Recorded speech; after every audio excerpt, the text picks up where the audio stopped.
Assalamualaikum warahmatullahi wabarakatuh. Perkenalkan, nama saya Lantip Adipura Pemenang dengan NIM akhir 063. Di sini saya akan memperagakan pertolongan pada kasus Sistokia 10.5, yaitu dengan situs transversodorsal, posisi cephalolial dexter, dan habitus semua ekstremitas menekuk.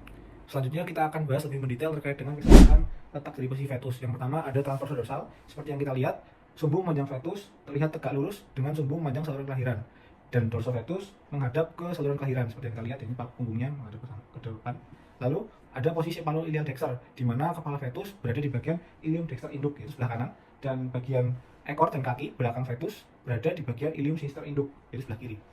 Lalu habitusnya yaitu semua ekstremitas menekuk, artinya maupun kaki depan maupun kaki belakang semuanya menekuk dan tidak lurus. Lalu untuk hambatan dari kasus ini adalah diameter fetus lebih besar daripada diameter pelvis inlet. Yang kedua, bagian anterior dari fetus itu terhalang oleh ilium dexter, posterior fetus terhalang oleh ilium sinister induk, dan hambatan yang terakhir yaitu dapat kita lihat tidak ada ekstremitas yang dapat difiksasi terlebih dahulu. Selanjutnya saya akan menjelaskan pertolongan pada kasus ini. Seperti yang kita lihat, ekstremitas dari fetus ini semuanya tidak dapat difiksasi karena berada pada rongga abdomen. Oleh karena itu kita butuh tali dan introdusor bengkok.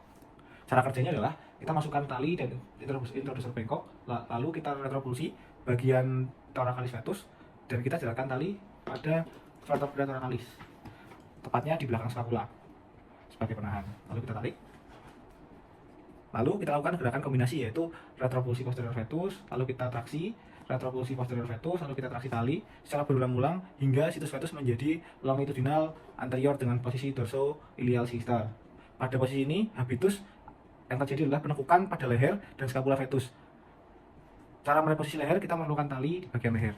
Selanjutnya, yang kita lakukan adalah retropulsi ke bagian leher dari fetus, lalu kita jeratkan tali ke leher fetus.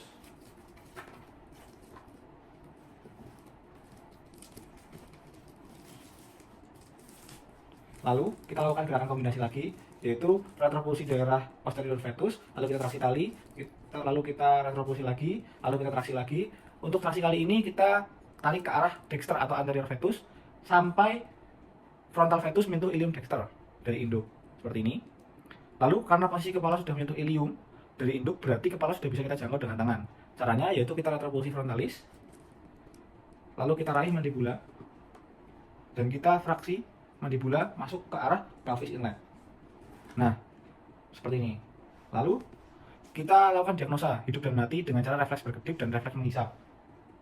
Lalu jika masih ada penekukan pada kedua ekstremitas fetus, lalu kita lakukan gerakan kombinasi dari retropulsi scapula fetus, lalu kita traksi radius ulna, lalu kita retropulsi carpal fetus, lalu kita traksi metacarpal fetus.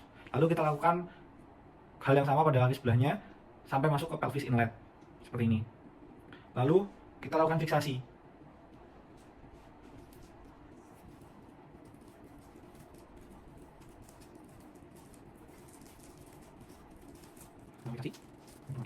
Saat ini posisi fetus sudah pada situs longitudinal anterior dengan posisi dorso-ilial sinister dan habitusnya normal, tetapi masih ada posisi yang salah yang harusnya menjadi dorsosakral. Caranya yaitu dengan menggunakan gerakan rotasi yang dibantu oleh kayu. Lalu kita selipkan kayu itu di antara kedua ekstremitas kranial seperti ini, atau disilangkan. Lalu kita rotasi tubuh fetus 90 derajat ke arah jarum jam hingga posisi fetus menjadi dorsosakral seperti ini. Lalu setelah posisi ekstremitas dorsosakral, lalu kita lakukan tarik paksa fetus ke arah caudodorsal. Setelah 2/3 dari setengah tubuh fetus keluar, kita traksi ke arah caudoventral sampai keluar dari tubuh induknya.